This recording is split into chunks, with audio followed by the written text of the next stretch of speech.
Si vous êtes sur la route du travail ou simplement chez vous, RTL et les grosses têtes dans la nuit des temps vous accompagnent avec cette émission du 26 juillet 1996 en compagnie de Philippe Bouvard, Isabelle Alonso, Thierry Roland, Pierre Bellemare et Isabelle Mergot.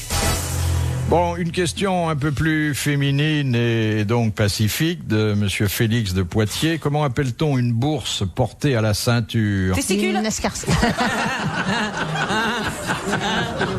Je vous ai dit testicule. Mais si. Bah dites Quand donc, tu la portes très haut. Oui. votre copain, il a pris un remontant. Non, il met sa ceinture très basse. Alors une bourse portée à la ceinture, vous avez dit une escarcelle? Une escarcelle? Madame a dit une escarcelle. Non. C'est un joli nom d'ailleurs qui nous vient du Moyen-Âge et... Une aumônière? Une aumônière, mais oui. Bonne réponse de Pierre Bellemare. Sort souvent une aumônière. Une aumônière, c'est pour faire... reconnaître dans la rue, j'ai ma petite aumônière. Et mes clés aussi. Et tout ça... le décor, quoi. Bon. Il faut une paire d'aumônières alors pour mettre les clés. Oui. Ça montre qu'on a à la fois un peu d'argent, mais aussi du cœur. Oui, absolument. Oui, qu'on est prêt à donner pour les pauvres. Voilà. Et... Bon, enfin. La bourse qui remonte à la ceinture, là... On n'a pas dérapé sur cette question. Non, mais c'est pas de votre faute. Question de Monsieur Luigi. Comment Louis XIV rencontra-t-il Madame de Maintenon? Les carrosses se sont croisées. Non. Ils ont fait un constat. Il avait la priorité. À la messe, il l'a rencontré à la messe. Non. Derrière les rideaux, dans les chiottes. Sous la table.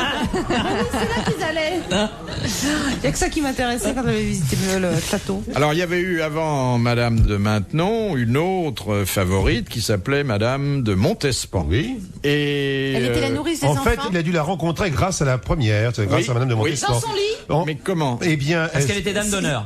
Non, Elle mais s'occupait pas des enfants? Oui, elle était préceptrice des enfants, donc naturels, que le roi avait eu avec Madame de Montespan. oui, des bâtards. Bonne réponse d'Isabelle Alonso. Bravo. Alors on pourrait dire aujourd'hui, il s'est fait la jeune fille au père, ça serait plus moderne, quoi. Hélas, il a écouté ses conseils. Et ça nous a valu la plus grande connerie historique que j'avais fait histoire. Oui, racontez, oncle Pierre. Oh, c'est la révocation de l'édit de Nantes. Eh c'est oui, aussi bête que eh ça. oui. Elle s'occupait des bâtards, mais elle avait une belle paire de miches. Oh, elle l'a supporté jusqu'au bout et ce n'était vraiment plus tenable. Puisqu'en plein hiver, il fallait laisser les fenêtres grandes ouvertes tellement ça puait. Pourquoi? Parce que qu'il Louis se XIV. pourrissait vivant. Oui. Il avait notamment le palais qui était effondré, pas Versailles, son Ah palais. ouais, ça communiquait avec la les trous voûte de nez. Alors quand palatine. il mangeait beaucoup, la bouffe lui redégoulinait par les trous de nez comme ça. C'est vrai. C'est l'horreur Et absolue. puis ça oui. pourrissait à l'intérieur des fosses nasales et ça sentait tellement mauvais qu'elle lui disait s'il vous puez comme une vieille charogne. Parce qu'on roulait les airs à l'époque. Oui. Et on jetait pas que des bouts de pain par les fenêtres. Non, parce qu'il n'y avait pas de toilette non plus. Non. Non, derrière c'est les rideaux, vachement c'est ce que je dis. Et c'était quand même le grand siècle et le roi soleil. Eh oui. Eh oui. Il y avait des chaises percées. J'ai essayé de relancer ça n'a pas marché. Elle était tellement percée, il s'est fait un tour de rein. Ah, en fait, ça vient de là. Eh ben oui, j'ai mis le pied dedans, oui, absolument. Non, mais ça vous permettait de gagner un temps précieux, parce que bon, il faut bien satisfaire aux besoins naturels. Bien sûr. Vous receviez vos amis, vos fournisseurs. On pourrait par exemple le faire dans les automobiles où les gens restent enfermés des heures et des heures pendant Oui. les moments de vacances. Oui. Il y a la place L'automobile sous la chaise banquette percée. d'ailleurs. Oui, hein. absolument. De toute façon, la chaise percée valait mieux qu'elle soit percée, parce que sinon, si elle n'était pas percée, Ça aurait été bête, oui. on s'en mettait partout. Enfin, bon. Non, mais ça se passait C'est pas la très peine de rentrer dans les détails, on avait compris. Hein. bien. Non, mais nous, on juge ça de façon triviale, mais on avait des conversations raffinées à ce moment-là. Bah oui. Tout à fait. Ah, j'imagine. Avec quelques bruits de fond. Ah, mais ça faisait partie du quotidien, absolument. Quotidien Vis-à-vis quand on n'est pas constipé, non, oui. Non, mais vis-à-vis des flatulents, je veux dire, par là, on ne prenait aucune précaution. Ah non, c'est par un exemple, signe de nous santé. serions au siècle de Louis XIV, Ah ben, on ici, pèterait ce tout. serait un concert permanent. Bah oui. C'est dommage que. Pourquoi vous c'est vous ça retenez depuis le début, là? Non mais c'est Allez-y, Pierre, on vous dommage aime que bien. bien. Montagnier soit pas là, il nous aurait fait Un petit coup sur le côté à gauche, un petit coup sur le côté à droite. Aïe, épée. C'est là qu'on voit que Pierre Bellemare est bien élevé, c'est qu'il se soulève légèrement. Oui, oui. À chaque fois. Ça c'est un des trucs qui me fait le plus Ah, marrer. ça. L'autre jour j'étais dans un ascenseur, Ah oui. tout seul, Tout avec seul. un type, Oui. et le type il en a lâché une superbe. Et comme j'étais seul avec lui, le type il m'a regardé, moi je l'ai regardé, je me suis marré forcément, et le mec est devenu rouge écarlate. Et tu lui as pas répondu? Ah non, je peux pas faire cette commande comme ça. Après, il est devenu rouge. Vous en déduisez quoi? Que ça l'a pas soulagé? Bah, je sais pas, non, j'en déduis qu'il a dû se sentir un petit peu vexé, quoi. Se sentir me paraît le bon verbe. Ah, on faisait une expérience autrefois, vous le savez, à l'école. Le professeur nous avait dit, il y avait du méthane, n'est-ce pas? Et alors donc, on pouvait l'allumer et faire une flamme bleue. Ouais. Ah, ça fait longtemps. Ah, ça. Et alors, ça a explosé? Qu'est-ce qui se passait? Ah, mais moi, je l'ai jamais vu personnellement. Ça a toujours loupé l'expérience. C'est depuis que vous avez cette coupe de cheveux? Non, c'est depuis que j'ai mon corset. Non, mais c'était fabuleux. Ma maman a fait la cuisine pendant 15 ans comme ça. Mais j'en avais marre de rester auprès du fourneau. Oui, mais ce que vous savez pas, c'est que l'effet de serre est provoqué en partie par les émanations de méthane des troupeaux de bovins australiens. Donc par les paix. Et ça en fait beaucoup. Il y a beaucoup de vaches et elles émettent beaucoup de méthane, et alors ça augmente la température de l'air autour de la planète et ça accroît l'effet de serre. Et comment vous faire? Vous accusez les bovins australiens parce qu'en ce moment ils sont un peu méchants avec nous. Parce que mais je sais pas du tout. J'ai lu un article là-dessus, effectivement. Oui. Je ne sais pas si les bovins français sont. Parce qu'il y a quand même un sacré nombre de bovins également en Argentine, où c'est quand même. Ah, peut-être, ça aide aussi. C'est pas mal. Les bovins australiens, ils sautent et ils ont une poche devant. Hein. De la même façon d'ailleurs que la pollution des villes vient en grande partie des gens qui marchent à l'intérieur la bouche ouverte. Ouais, très dangereux ça. Très dangereux. Et Pierre, qu'est-ce que vous faisiez alors avec... vous mettiez le feu Oui, bien sûr. Comment vous faisiez? Il faut se tenir prêt, n'est-ce pas, forcément. Qu'est-ce qui se passe? Eh ben, vous allumiez vous-même. Vous avez un expérimentateur et un expérimenté en quelque sorte. Oui. Bon. Parce que vous êtes en quelque sorte la bonbonne, si je puis dire. Ah, mais c'était pas moi, j'allumais rien du tout. Non, c'était mes petits camarades que j'essayais d'allumer. Ah, C'était vous très allumiez différent. vos petits camarades. Ah, bah oui, moi. Déjà, il allumait ses petits bien camarades. sûr, bien Et qu'est-ce qui se sûr. passe alors? Qu'est-ce qu'on Faut aller voir voit? leurs flammes. Mais qu'est-ce qu'on voit? Qu'est-ce qui se passe? Ben, c'est Là, en comme, principe, il y a une petite Voilà. émission de flammes bleues. c'est comme un feu follet, mais ça sent plus fort.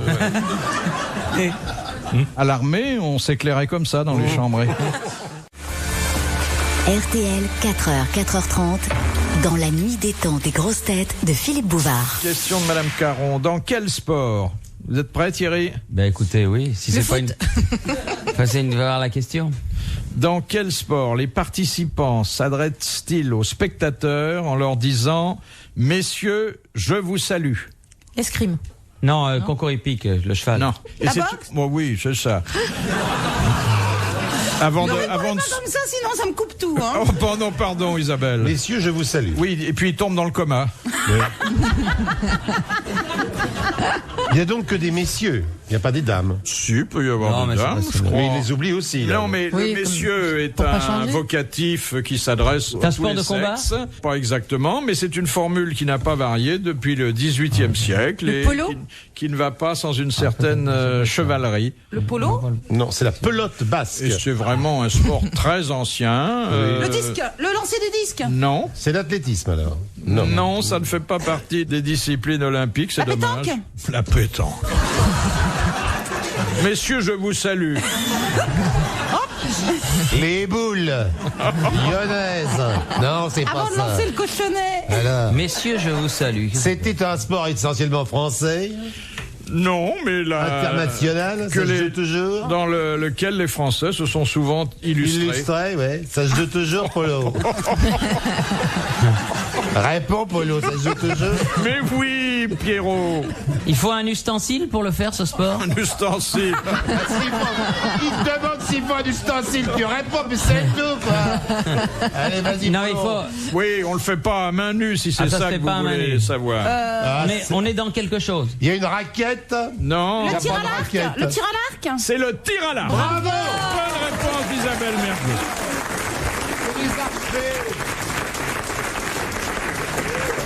Mais je vous signale que le tir à l'arc est sport olympique. C'est sport olympique? Oui. Ah Et oui? alors? Là, vous l'avez trompé, il aurait Oui, trouvé sinon. oui, il aurait trouvé. Très honnêtement, je suis très fier que ma voisine de gauche ait trouvé cette belle réponse. De gauche, il sait reconnaître la main droite de la main gauche. Mais je tiens à rendre hommage au tir à l'arc qui est sport olympique. Et ça m'a pas empêché de trouver. Non, pas du tout.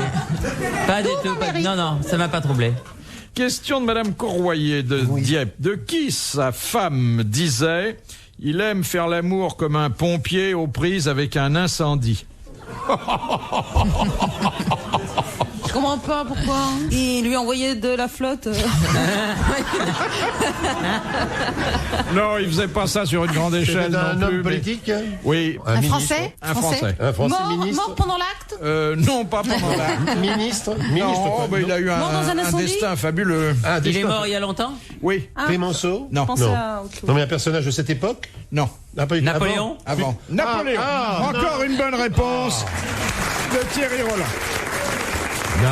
C'est Joséphine Il est mort à Sainte-Hélène. qui disait de lui, il fait l'amour comme un pompier aux prises avec un incendie. Oh, ça devait être C'est bien. une belle image. Oh, ça devait être bien, Ça Kézilo. devait être nul.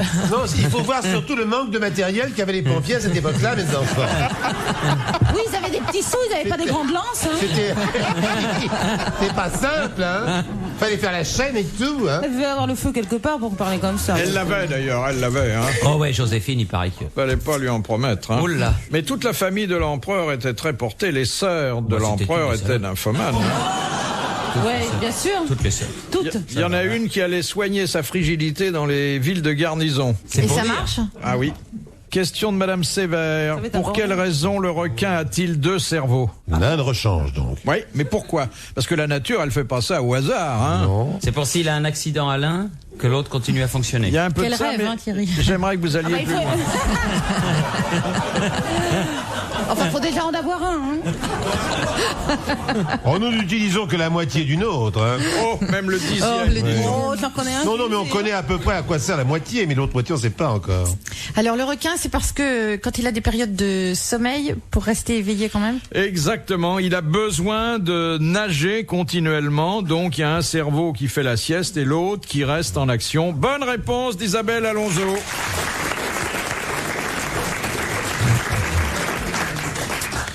Question de Madame Rondeau. Quel est le titre de l'œuvre en prose qui relate la quête du Graal? Le roman de la Non. Toison d'or.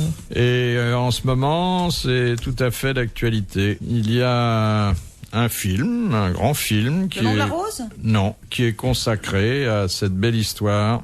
C'est le énième remake. Oui, hein. oui, oui. Terminator 2. La quête du Graal. Ah, il l'a dit en riant pour une fois. C'est bien, Thierry, c'est Il a bien. compris en même temps. Il a compris sa blague en même temps qu'il a fait. Quand il a vu que c'était pas sérieux, il a ri avec nous. Oui. Et le film porte ce titre-là? Oui, exactement. Un film français? Non, Américain, sûrement. Américain. Ils sont Dents de la mer toujours à la quête du Graal. C'est du nom du preux chevalier qui a été. Ah bah oui. Lancelot. oui. du lac. Ouais. Lancelot du Lac. Ouais. Bonne réponse d'Isabelle Alonso. Lancelot du Lac. Les grosses têtes dans la nuit des temps sur RTL de 4h à 4h30.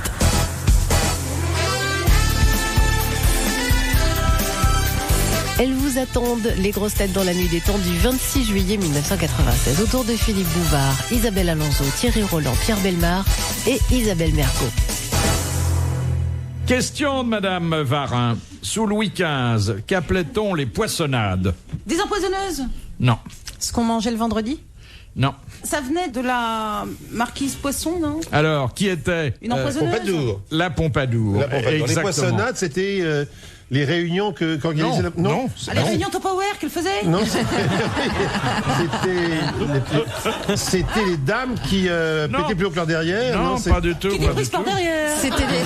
Pétaient plus haut que leur derrière, j'ai dit. Qui Bon. pétait plus haut que leur derrière? Oh J'avais compris. Effrayant. Meg est sourde. Remettez vos dents.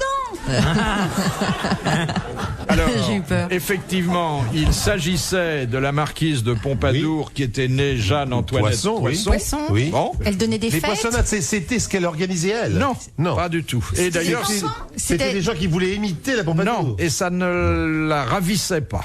Ah, des caricatures. Des chansons. Alors exactement, ce qu'on appelait à l'époque du terme plus générique de pamphlet. Ah, les pamphlets contre la Tout ce Pompadour. qu'on écrivait D'accord. contre elle, et Dieu sait si on Des en a poissonnades, écrit. oui. Bonne réponse C'est d'Isabelle Alonso, ça doit être la 6e ou Oui, 7e c'est- bonne réponse. Bravo. Très injuste vis-à-vis de cette dame. Un peu que j'ai aidé, hein. Que vous avez un peu aidé en disant Pompadour. Un peu. Oui. C'était une femme De remarquable. toute façon, c'est un triomphe du féminisme. Je me plais à le souligner. Pas du féminisme, des femmes. Des femmes, C'est pas pareil. c'est vrai. Mais ça va ensemble. Non. Moi, je suis pas féministe. Eh ben moi oui. Voilà. Ça se traduit comment dans votre comportement? Et regardez-moi. Par exemple, dans le couloir. Oui, par exemple, dans le couloir, je ralentis. Ah oui, vous ralentissez. Je ralentis maintenant, oui, Oui. en prenant de l'âge. Ah oui, non, c'est donc un esprit beaucoup plus coopératif, plus indulgent vis-à-vis de l'homme. Oh, je m'en fous. Vous en foutez des hommes. Complètement, ouais. Mais d'être payé autant que les hommes, d'exercer les mêmes professions. On n'est jamais payé autant que les hommes. Vous le Oui, savez ça elle bien. peut attendre. Hein. Féministe ou pas, c'est pas encore Mais fait. ça me gêne pas du tout. Je m'en fous, mais alors. Heureusement que je suis là, quoi. Il y a quelqu'un qui porte le drapeau, heureusement. Hein, Ouais, ben moi, je parce que porte sinon, si avec des... Non, mais très bien. D'ailleurs, j'ai lu ton livre. Si avec des Thierry Roland... Ah bah oui. Il a pas dit un mot. Non, mais il en a écrit. Hein. Non. Votre femme vous a pas reproché ça? Non. Oh, bah, ça fait longtemps qu'elle a pris l'habitude de s'écraser. Non, non, non, non, non, ah, non, non, non, non, non, c'est pas le genre. Non, c'est Ah pas non, ça, elle porterait non. plutôt la culotte. Hein. Ah, non, c'est une cogneuse. Oui. Ah, c'est une cogneuse. Il y en a dans certains mondes qui ont des gagneuses, d'autres des cogneuses, c'est comme on veut. Hein. Dernière citation de mademoiselle Delmer du Havre, qui a dit « Il faut se méfier des gens qui vous promettent des millions et dont on est forcé de régler les consommations. » Pierre Dac. Alors attendez, cet homme, nous ne l'avons jamais cité. Très peu d'entre vous connaissent son nom car c'est un Ah, ça auteur commence bien. aujourd'hui très oublié. Pourtant, je pense que Pierre Bellemare le connaît. Et il est mort il y a longtemps. Il y a plus d'un demi-siècle. Ah, oui. là. Vous connaissez pourquoi? Par le type de roman qu'il a écrit? Sa vie politique est peut-être plus importante que sa vie littéraire. Il était français. Français, oui. Oui. C'est un auteur qui a eu du succès à son époque, qui était connu parce que il a fait partie d'une certaine tendance politique, l'extrême droite, pour ne vous rien cacher. Brasillac. Non, là, nous sommes il y a... Ah, vous avez raison, Brasillac, c'est il y a Léon 50 Daudet. ans. C'était pas Léon Daudet, mais il avait avec lui quelques analogies. Romancier, polémiste... Moi, je C'était cherche le- pas, c'était le parce qu'il y a patron de lui qui- Gringoire Non, Vous Un pensez homme que je d'extrême le droite. connais ou pas? non, pas du tout. Mais Un homme d'extrême. ça n'est que justice parce qu'il vous connaissait pas non plus. Hein. Donc l'affaire est réglée. Ok. Alors, un homme Bon, moi, d'extrême j'y vais droite. peut-être avant la fin. Hein. De l'époque de Léon Daudet. Alors, il était de l'époque de Léon Daudet et il a participé à la création des mouvements Maurras. d'extrême droite de l'époque. Il a écrit la lettre. Il était très proche de Maurras, ou plus exactement, Maurras était très proche de lui parce que il est mort bien avant lui. Bien avant Maurras. Oui. De toute façon, comme Maurras, je le connaissais pas non plus. Alors, Qu'il soit mort avant ou après, ça me fait pas beaucoup de peine. Hein. c'était la droite royaliste. Qu'est-ce que ça vous fait d'apprendre la mort de gens dont vous soupçonniez pas la naissance? C'était un Oui, royaliste aussi. Oui, oui, oui, royaliste, Action française, enfin bon, tout Allez, ça. Pierre, cherche. C'est pas des gens qui me passionnent tellement. Donc, Quand vous avez dit Léon Daudet, j'ai eu l'impression pendant quelques secondes que vous alliez donner la bonne réponse. Ouais, on est beaucoup déçus là. Hein. Alors il y a une raison à ça. Ouais, parce qu'il Ouais. s'appelait Daudet aussi. Léon, Non. Léon. Non. Bloom. Ah oui, un type d'extrême droite. d'extrême tout à droite. fait, Si oui. vous pourriez ne pas Ah, souffler tout à de fait. conneries là par là, parce que c'est un petit peu fatigant. Ravachol. Ravachol, Léon Ravachol, le fameux Léon Ravachol. Terrier. Léon Terrier. Léon Terrier. Léon. Un nom très ben, court, une moi- syllabe. Oui. Moi, je serais pour l'appeler Léon. Pelle. Léon, c'est oui. Ah, vous le connaissez, Oh, j'en hein. suis sûr. J'en dirai pas autant des autres parce que vraiment, Oui, mais je sais plus. vous avez dû disperser son œuvre dans Doc. des ventes aux enchères rurales. Bic. Boc. Quand elle a dit Bloom tout à l'heure, j'étais quand même très étonné parce que je me suis dit si elle répond bien, ça c'est... Ah, ça vous en coûtera un coin, hein. Attendez, je vais réunir tous mes neurones. Non, je ne connais pas. Ça fait la deuxième fois qu'on chute sur la dernière Oui, citation. sur une, ça m'énerve une follement. citation. Moi, ça m'énerve pas, mais ça me peine parce que ça va coûter encore de l'argent à la station. c'est effrayant. On applaudit Mademoiselle Delmer du Havre. Et c'était quel Léon, donc? C'était Léon Blois. Blois, absolument, oui, absolument. J'aurais pu vous dire s'il a un nom. Il a un beau château, oui. Oui. Alors je ne dirais pas bravo, je dirais seulement merci, à la prochaine. Merci. Retrouvez les grosses têtes dans la nuit des temps à tout moment sur RTL.fr.